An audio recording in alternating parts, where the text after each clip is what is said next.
Do you hate the thought of working past 55 or 60? Do you hate not being able to live the life you deserve today? Do you hate not knowing what your financial future looks like? It's time to stop doing what you hate. Here's your host, Mr. Harold Green. Hello, everyone. This is Harold Green of Bright Tree Wealth Management. And it's time to stop doing what you hate. Hopefully, you're doing good. You're doing well. You're having a fantastic day. Man, what a day. What a day. And it's August 5th. I normally don't say the date that I'm recording the show, but it's August 5th, 2024. And I have a question for you. Where are you today? What are you doing? What does your portfolio look like? Is it up? Is it down? Are you buying or are you selling? Now, today's show is going to be purely an investment show, and investments do carry risk of loss. Past performance is no indicator of future results. And before you buy any stock or bond or mutual fund, do your due diligence and understand your risk score, your time horizons, and make sure you are trading or buying according to a well-balanced, comprehensive overall financial plan. And so with that being said, I want to talk to you a little bit about today. Crazy day in the stock market, down over 1,000 points in the Dow. We're down almost 1,000 points in the NASDAQ. Today was the day that a lot of stuff just got washed out. And as I always say, or as the saying goes, selling begets more selling. We had tons of technical downdrafts in the market today and over the last week or so. It's just been heavy selling. Whatever profits people had, they took them for whatever reason. I'm not sure why, unless you have a need or something for the money. I don't know why you would go in there and sell it. The CNN Fear and Greed Index is at extreme fear. Warren Buffett said, when there's blood in the water, that's when you go take advantage of it. When people are fearful, you be greedy. And when people are greedy, you be fearful. But for some reason, he unloaded half of his Apple stock worth a gazillion dollars. And he's sitting at about $300-something billion of cash, right? And as I was talking to my clients today, I said, what Warren Buffett does is no indication of what you ought to be doing with your portfolio. Warren Buffett is a mega billionaire. And maybe he had taxes he needed to pay or something. Who knows? I'm sure he sold according to his financial plan and not just on some whim to just unload his Apple stock. Maybe there's something going on with his health and he's trying to get his estate squared away. Who knows? The story has not come out. And so I don't want you trading based off of anything I say in today's show. It's for information purposes only. And the title of my show is going to be Bold and Aggressive Moves Part 2, or as I like to call them, BAMs, right? Bold and aggressive moves. But I want you to understand your risk tolerance. And so today's show, I want to dedicate today's show to all my clients who are high risk and high reward people with risk scores of between 90 and 100.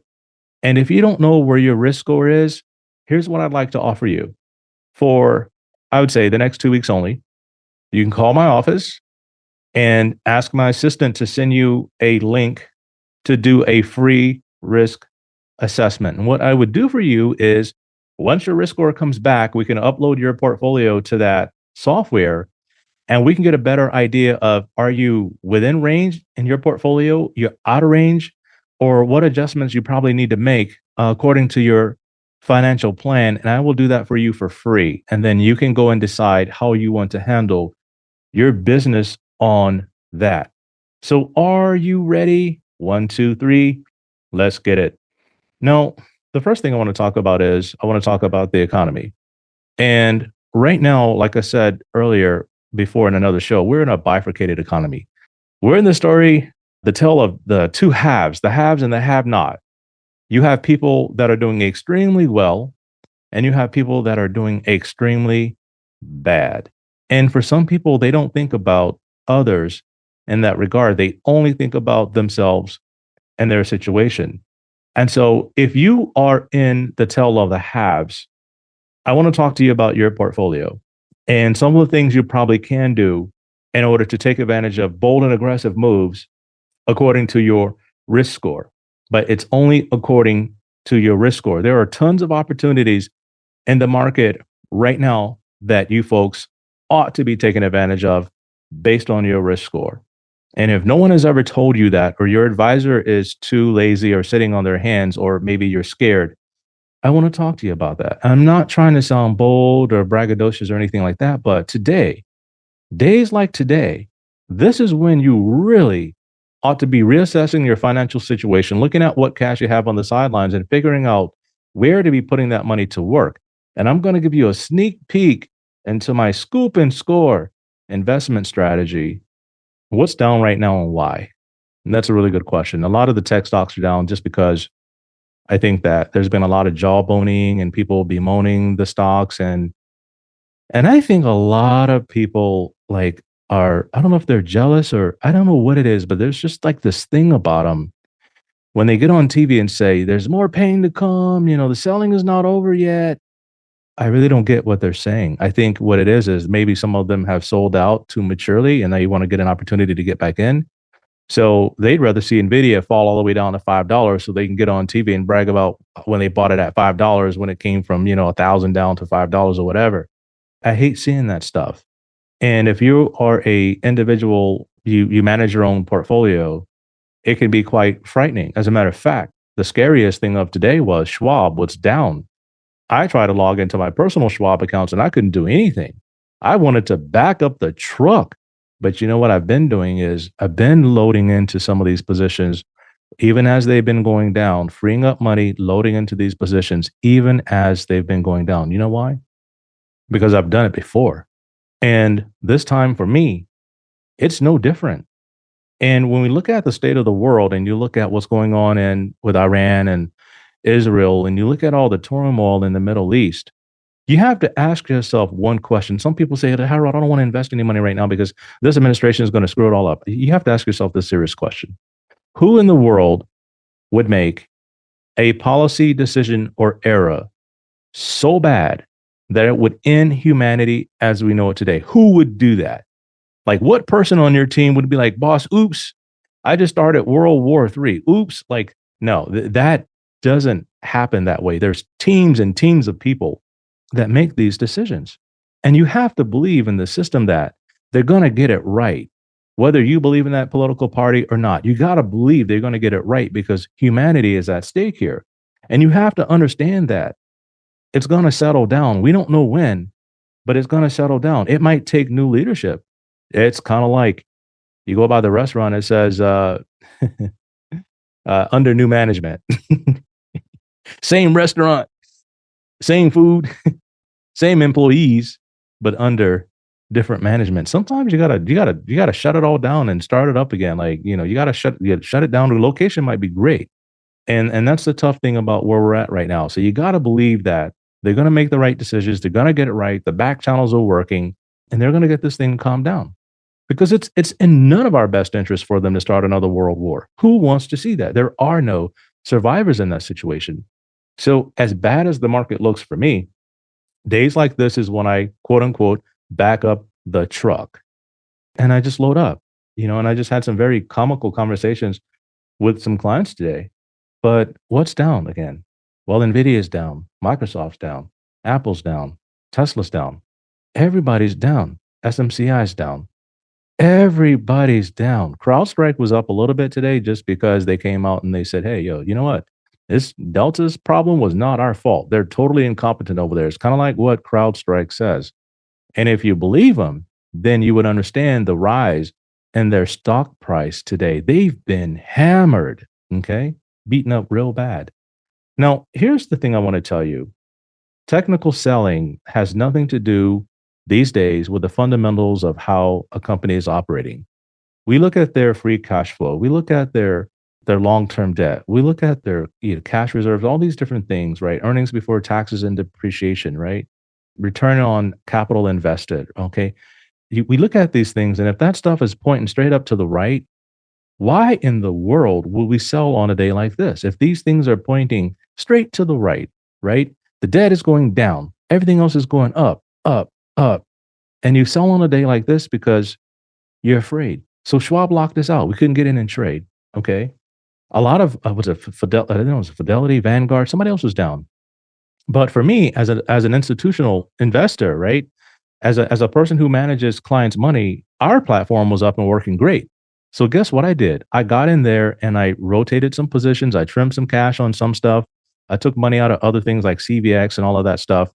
And I said, okay, I want to take this money and I want to put it to work. And so we went in and we bought some NVIDIA options. I believe we bought some AMD options. I bought some TLT options. And I also bought some more NVIDIA stock for the clients. And it's all part of our trading strategy, which basically is a buy and hold strategy for some of the positions with an options overlay strategy on those same positions when they get beat up.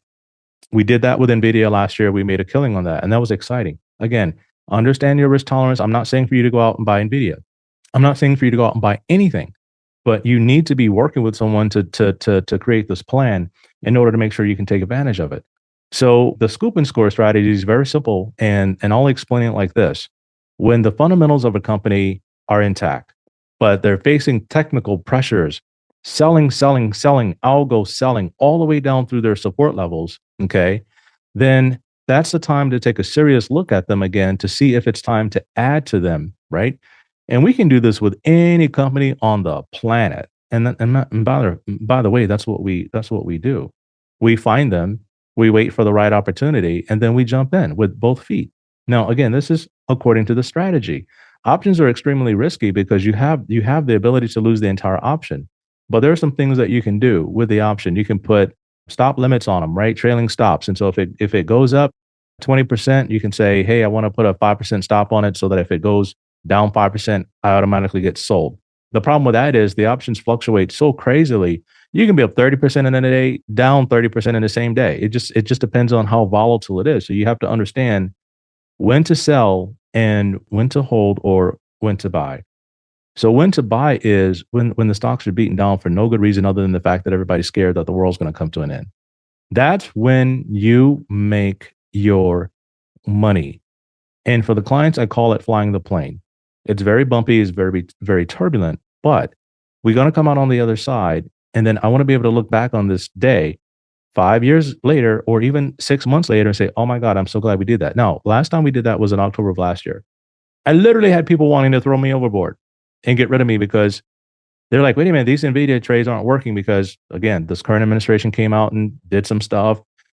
Iran, the Israel situation happened last year. Right after we made those trades, the geopolitical thing just hit. And the world, it just went to hell in a handbasket. It just went crazy. The market went crazy. But it seems like people rediscovered a newfound love for the stock market after that, and they started jumping in with both hands and both feet. FOMO kicked in, fear of missing out. And I think the same thing is going to happen this time, unless we go into a deep recession or whatnot, which I don't think we will. Okay. And I was talking to the clients today about the jobs report and different things like that. And our unemployment numbers include illegal aliens in it. These are people that come into this country, they have not had a job before. So I believe the unemployment numbers should focus on Americans, people in this country that have had a job and they have lost their job and now they're seeking a new job. But because of the way they do the surveys, it includes all households in the United States, whether you're a legal household or an illegal household, it doesn't matter. And they include that number. So we're dealing with a lot of artificially inflated data. Our jobs reports are overinflated with bad data. Why do I say that? Because they always come back and revise the numbers down. You have tons of economists working in the Fed, people with PhD, some of the smartest people in the room. But what is going into the data? Is it political? And a majority of the people that work in the Federal Reserve lean one way. And I'm not going to say what that way is. So when I started reading these numbers, it kind of skews towards making one political party look good. And that is what the Fed is having to fight.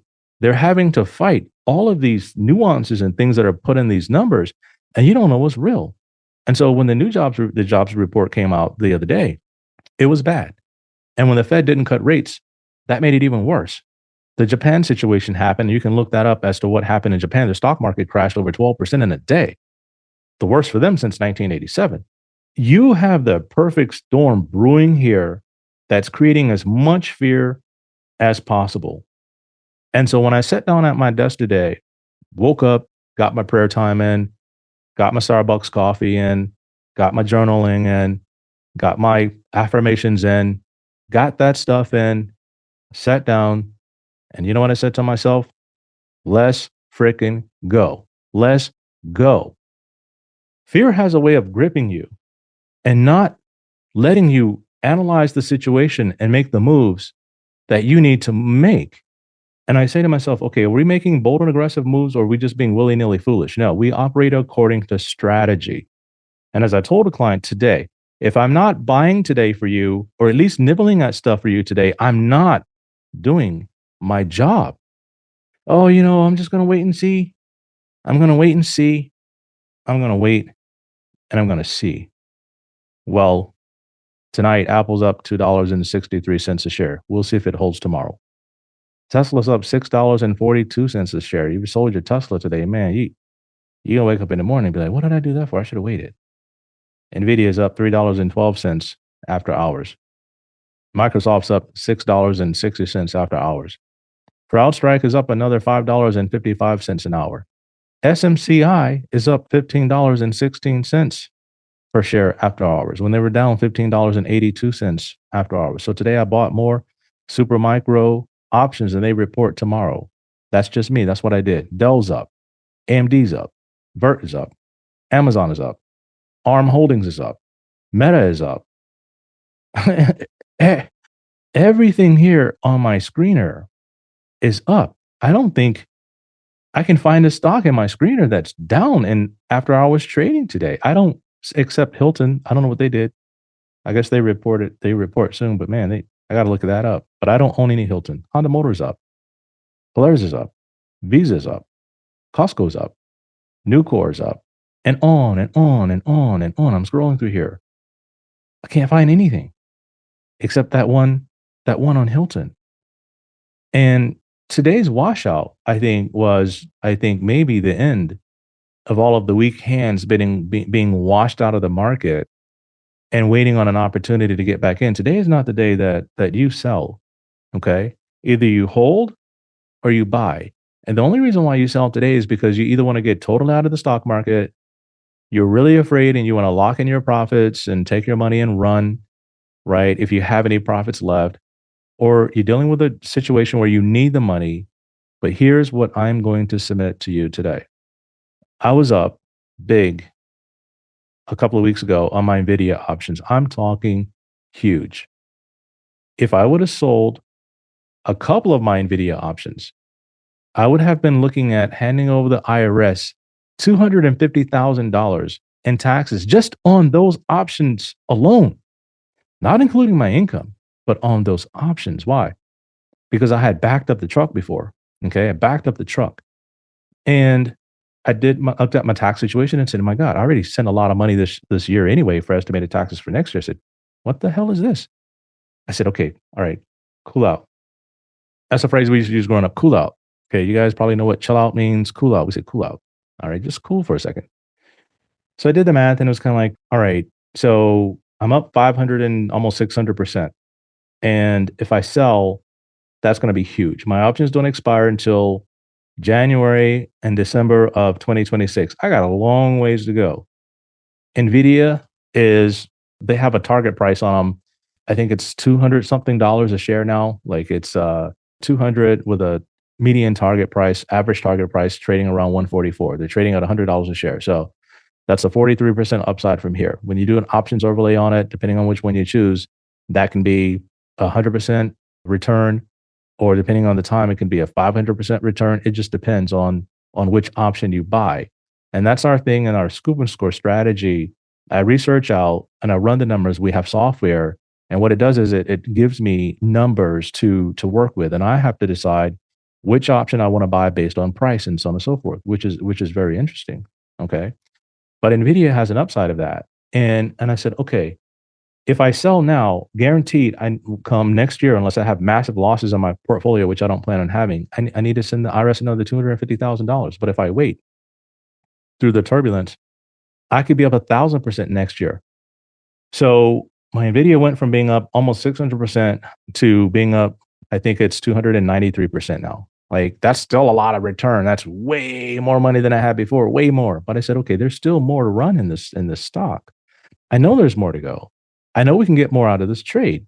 So I decided not to sell it prematurely and then pay the taxes to the IRS. I've decided to wait. And the only reason why I would sell that stock is, or that options, or those options, is because I really needed the money for something. However, that's why we have dividend paying whole life insurance. And we've been funding this dividend paying whole life insurance for the last 15 years or more. And we've been putting almost everything we could into dividend paying life insurance. The truth is, I didn't have a 401k plan or anything like that. So, and I didn't believe in 401ks at the time. I just funded everything in life insurance because I knew that my cash reserves were accessible, after tax, adequate, and always there. I didn't have to worry about my cash reserves going up and down in the stock market, up and down, up and down, up and down. If I needed to pay tuition, I had my cash reserves. I didn't have to wait till my stocks came back to pay for something, wait for my stocks to come back to buy a car, wait for my stocks to come back. I didn't have to do that. And that's all built out into my financial plan.